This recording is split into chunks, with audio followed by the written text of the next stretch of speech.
in South Africa is ugly. But it is also populist and it is reactionary. And I've maintained throughout that the March and March movement, and I refer to it as a movement because it's got a number of various other organizations now, including also the MK Party, that is part of this whole populist, vulgar hate movement. And this movement is directly funded by Western imperialists and also by Zionist business people. Again, I'm doing my investigations and research.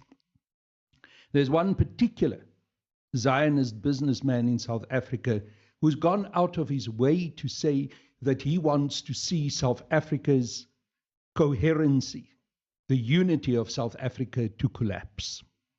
He wants to see inside South Africa ethnic division and the various ethnic groups in South Africa to turn on each other. And he wants to destroy South Africa's image within the African continent. Now, I've got my crosshairs on him. And in due course, I will reveal who he is together with the rest of the cohorts who are supporting him. So March and March is also not simply a natural organic process and movement. It is also in a very deliberate way stoked on, manipulated, managed like marionettes, puppets on a string, and funded. And Israeli Zionist money is directly involved in stoking on the actions of March and March.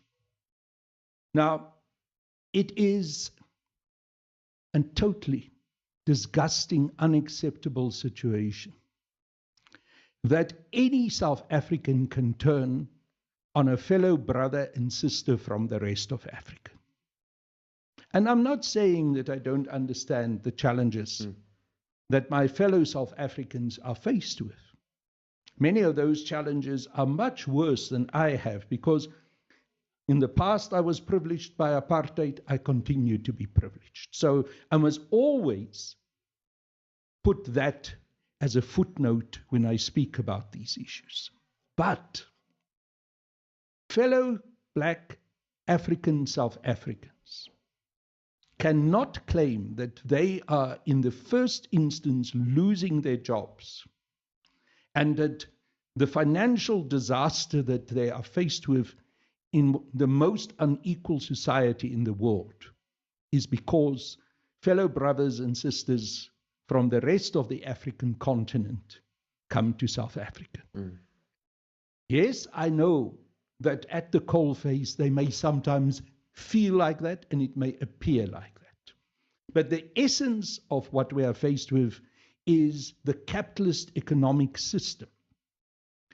And that system is deliberately dividing and ruling. And it is pitting people against each other. And it suits the primarily white capitalists, white monopoly capitalists in South Africa, to have a large group of black Africans who've entered South Africa in the search for a better life, who in many instances are undocumented, which is wrong. They should be documented. That is a failure of the government, and the government needs to take responsibility for that failure. They cannot escape it. The Department of Home Affairs is corrupt to the core, and it allows many of the black African brothers and sisters who come into South Africa to enter without proper registration and documentation. But there's no ways that black South Africans are living in the poverty, the deprivation, the squalor, and the unemployment because fellow Africans from the rest of the continent are also coming to South Africa. That is a fallacy. But it is a fallacy that suits the white monopoly capitalists very well.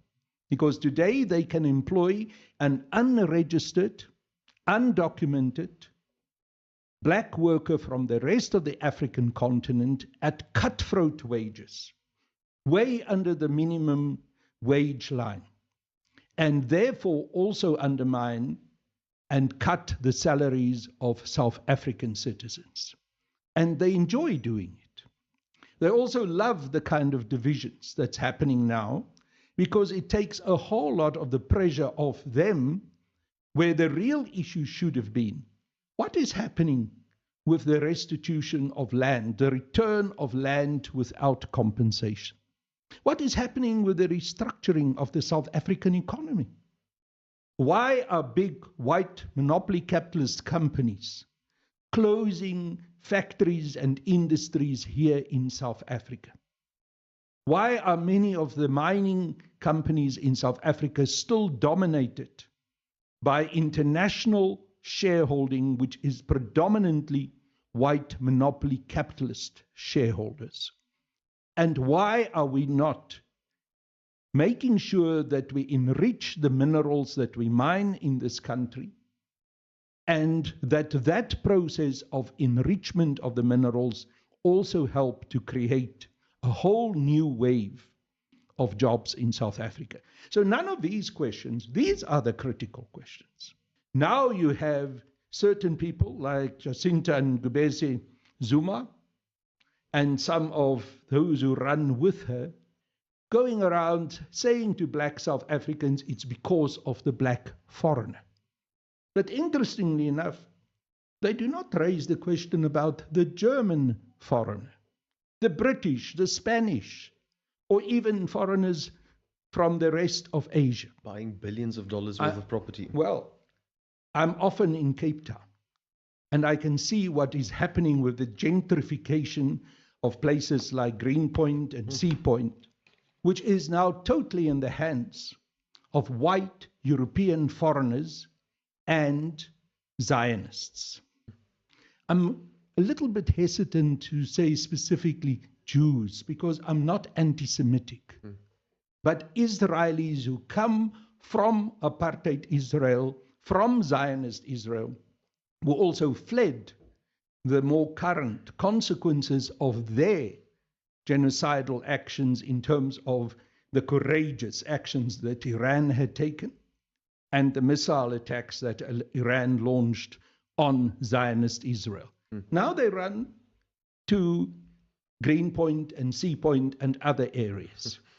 And I do not see Jacinta Ngubese Zuma and this other Mkhize fellow running after them, pointing out to them that they are foreigners, because they are far more, much more foreigners to the continent than any black African who come from the rest of the African continent.